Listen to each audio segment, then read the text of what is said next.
Right, so here we are in Ostia Antica. This is the antique, obviously, bit of Ostia, which was the Roman port. This is like the main river port serving Rome.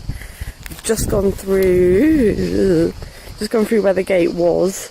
Not much of it left, bless.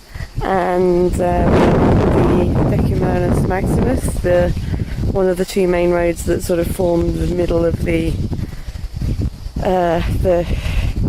grid that all towns are built on. I had to do so much about these bloody grid systems when I was studying, and I'm not fond of them. But you know, they did it for a reason. So we've just gone through where the town walls would have been, and we're walking through on the road that would have taken you to Rome. Over there is a lovely copy of the statue of Minerva Victoria, who would have been above the gate. Originally all of this area would be free for, left without buildings so that they could load carts. And Dad just noticed earlier, I'm not sure if you can see on here, so you can sort of see down here there are grooves from where the carts used to go back and forth, because this is the original road, and this is kind of crazy. So yeah, Ostia. Okay, it's quite windy up here, so I apologise about the audio. We're just looking down over the Baths of Neptune, which were built by Hadrian and then finished off by Antoninus. Down there, there's a beautiful mosaic of Neptune. Across there, you can't really see, is a mosaic of Scylla from, I may remember from such epics as the Odyssey. Palaestra is over there. That's like a gymnasium type thing. And now I have Inter Palaestra in my head. And then down. People take photos, okay. It's beautiful. It's huge. And there's still people taking photos. Okay, never mind. There's another mosaic on the other side of Amphitrite. Sea nymph. So big. I don't think I've ever seen a bath complex so big. There's so many walls that survive. Amazing. So now we are in the barracks of the firefighters.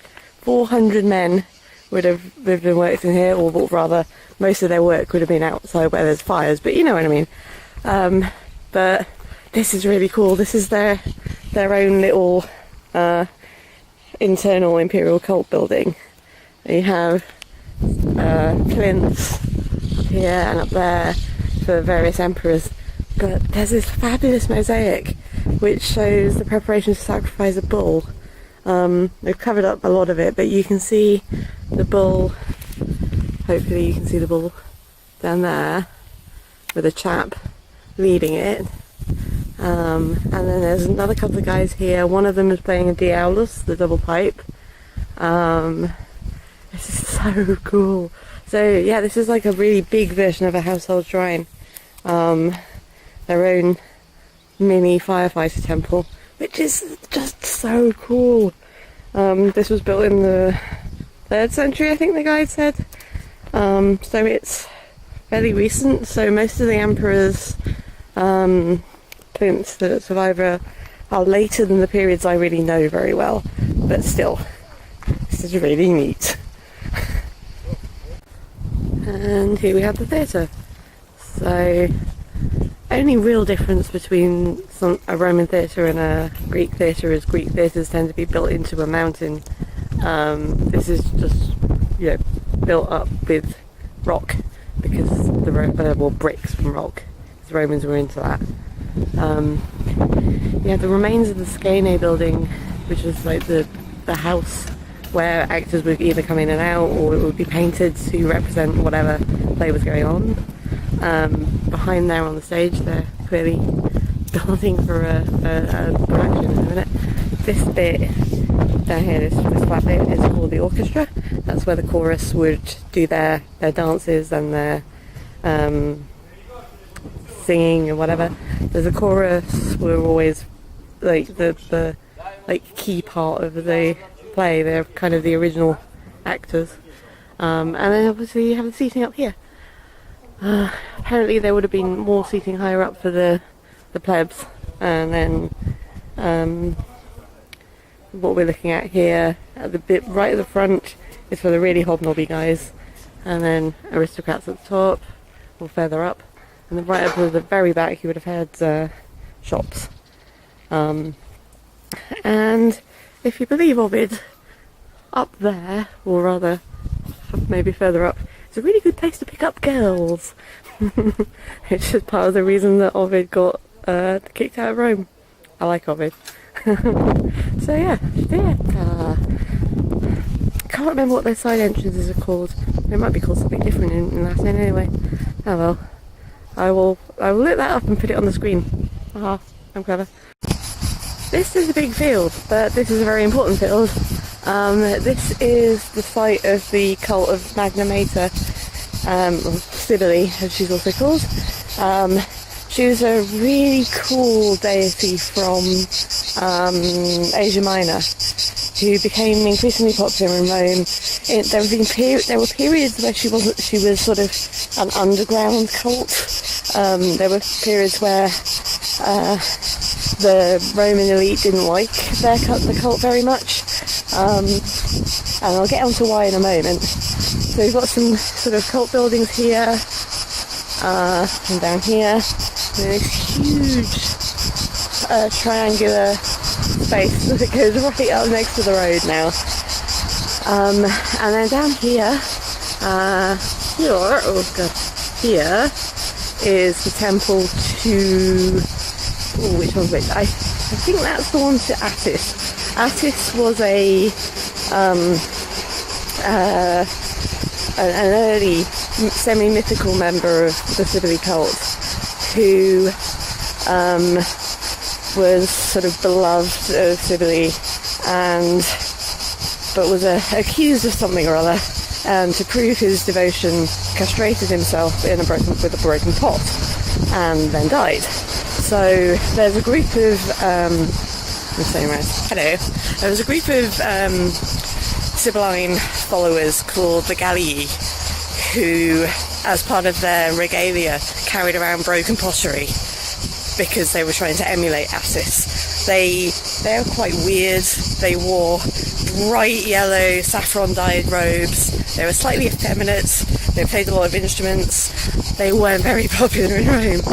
But then over here is the tiny shrine of Bologna, who was an Italian pre-Roman goddess of war, and her cult followers wandered around in armour and did a sort of armed military style dance.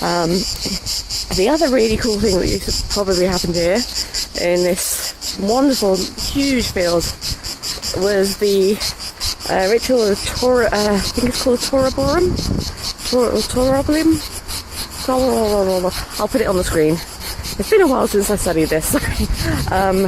So this was supposedly a ritual in which the priest would stand in a pit, and then above him would be a bull. He in his throat would cut, and then it would, all the blood would rain down onto him and stain his robes. This we only know about from one particular source, who didn't like the Cybele cult. So it might not be true, or it might be a twisting of facts. A lot of the mystery cults, the sources are, because they're mystery cults, the sources are a bit vague, they may be exaggerated, they may not even be true at all, they might be just completely made up. There were a lot of rumours that early Christians worshipped a ram's skull, which obviously they didn't. So we don't know, but this is really cool. I've never seen a cult site to Cybele before, so I'm really excited. Wow, I can't believe this is so neat. Okay, this is the Mithraeum underneath the baths of, well, we don't know what they were called at the time, hill, but they were the baths of, now they're known as the baths of Mithras, precisely because of this. So this, if you look into, I imagine if you could go into that bit there, you would end up in the hypocaust system for the baths. So this is an underground cult building. Mithraea, temples to Mithras are usually underground or something representing underground. But there are several Mithraea in Ostia. This is the only one that is actually properly underground. The statue that we're looking at here is a copy of one by Crito of Athens. The original's in the museum. And he has these two little altars in front of him.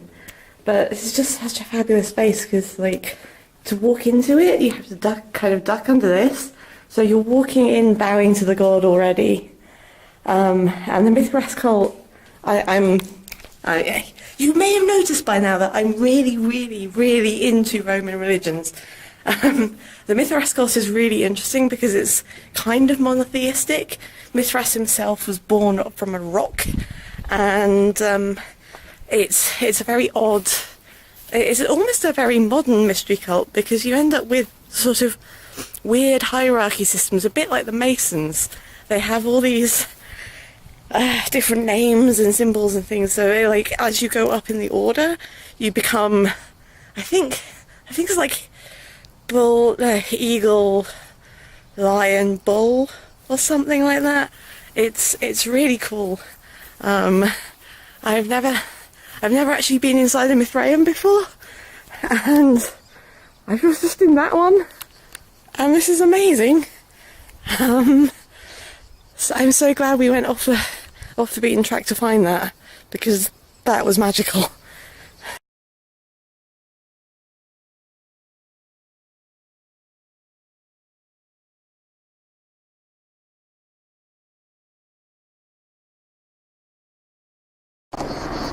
Oh, plane going overhead, sorry, we're right next to the airport.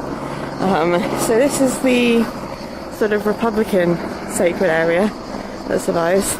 There's Temple of Heracles over there, again set on one of those enormous plinths.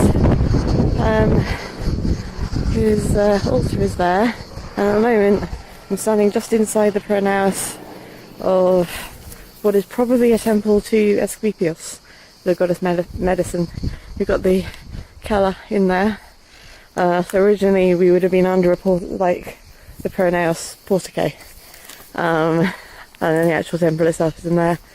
And again, it's on these enormous bloody steps. I mean, I know the whole point is to get you, up, higher up, closer to the gods type of thing, but bloody hell, Romans, you don't have to use all the stone in Italy, Leave some for the rest of us. I clearly liked Ostia so much that I brought half of it home with me. I have very dusty shoes and very dusty legs now. That's what happens when you're running around an archaeological site in a Mediterranean country in a drought in July. We're smart.